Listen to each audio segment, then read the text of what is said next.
Hey, good afternoon, everybody. It's December 29th, 2025. We are in the New Testament book of Revelation. We're going to read chapter 20 today. All right, this is a hard chapter and a hard book. There's lots of different ways that people explain what's happening here and think about what happens here.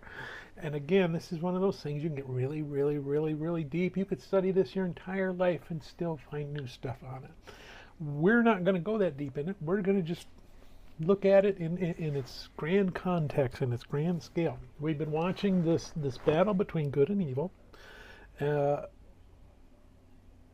it's a vision. So yes, everything is a symbol, everything means something, but sometimes you just need to let it wash over you and get the basics of it. And that's what we've been doing. And we've been noticing in this vision that we're jumping back and forth in time. We went back to creation and saw the woman give birth to a baby who's opposed to the dragon, and understood that was the creation. And then we went into time and space where Satan and his minions and culture and all of that is opposed to Christ and God, but that God's plan was always over that. And we jump back and forth a little bit in time, to the past, to the future, to the present. And sometimes we would go from this broad, grand scale of looking at things to zoomed right in on a little point and said, okay, you know what? Yeah, it was a blip in the grand scale of things, but we're going to look at it and break down all the little bits of it. There's the snap. And then we're going to zoom and we're going to look in and see all the little details that go into that brief second. And then we jump back out. And then we jump in and we look at another little thing and we jump back out and we jump in. The idea is we want to see that all of this is happening and all of it is planned and all of it is controlled by God. Yesterday, the last few days, we saw the whore of Babylon, the false prophecies, the culture and commerce and pleasure, and how it was working in hand with the beast. Power, raw power, political power, economic power, coercive, all that. It was working together, but then the power said, hey, I don't need the culture anymore. And we saw that, that was really part of God's plan. He understood that. And the culture is gone, and then he's going to deal with the power and the beast, and God conquers that, and they both go into the pit. But what about the dragon? Well, we're going to see that the dragon loses his power and he's chained temporarily. So now we're going to look at Satan. All right, so God has conquered all of Satan's plans and all of Satan's minions, but we still have Satan to deal with. And God chains him up for 1,000 years and reigns. Now, what does that mean? Well, that's where we get this idea of premillennium, postmillennium, amillennium. We're judged, and then the 1,000 years, and then we're judged. Or I take that amillennial view of, we're in that point where everything is happening at once, and we're having to decide which way we're going to go as people. Now, with the false prophet, and the beast in the pit, we've got that separation. People that were on that side are doomed to be on that side forever. They were always going to be on that side. But now we're looking at that God-fearing people, and we're saying, hey, you know what? It needs one more round of purification to make sure that it's exactly what God wanted. And that's this idea that Satan is now in the pit, and he's going to be released for a time. And he's going to connect back and try and exert power over God's people.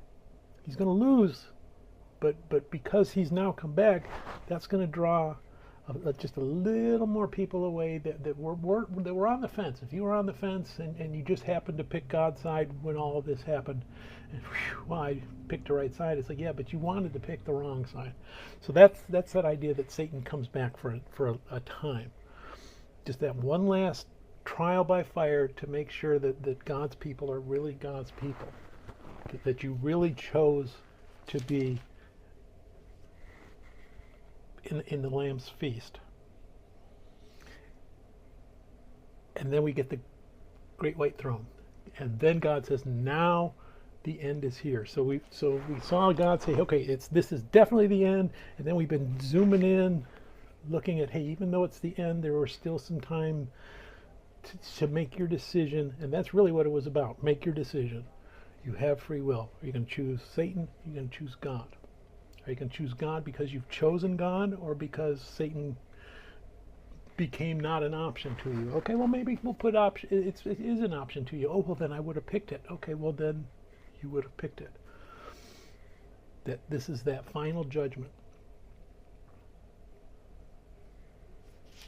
right before things are made new. So let's go ahead. We're going to read chapter 20 of Revelation. Then I saw an angel coming down from heaven, having the key to the bottomless pit and a great chain in his hand.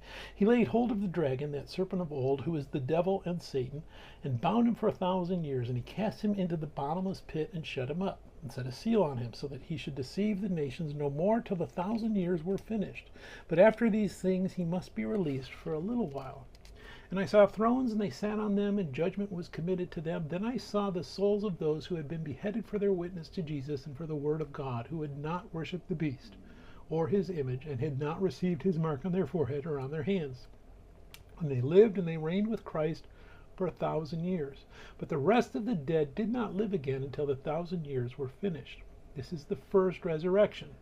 Blessed and holy is he who has part in the first resurrection. Over such the second death has no power, but they shall be priests of God and of Christ, and shall reign with him 1,000 years. Now when the 1,000 years have expired, Satan will be released from his prison, and he will go out to deceive the nations which are in the four corners of the earth, Gog and Magog, to gather them together to battle, whose number is as the sand of the sea.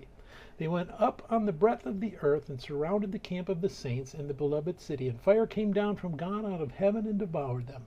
The devil who deceived them was cast into the lake of fire and brimstone, where the beast and the false prophet are, and they will be tormented day and night forever and ever.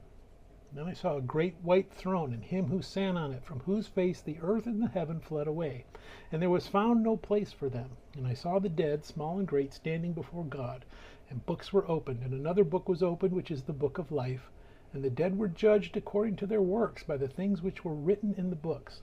The sea gave up the dead who were in it, and death and Hades delivered up the dead who were in them, and they were judged each one according to his works. And death and Hades were cast into the lake of fire. This is the second death. And anyone not found written in the book of life was cast into the lake of fire. May God bless the reading of his word, and may God bless you. Bye.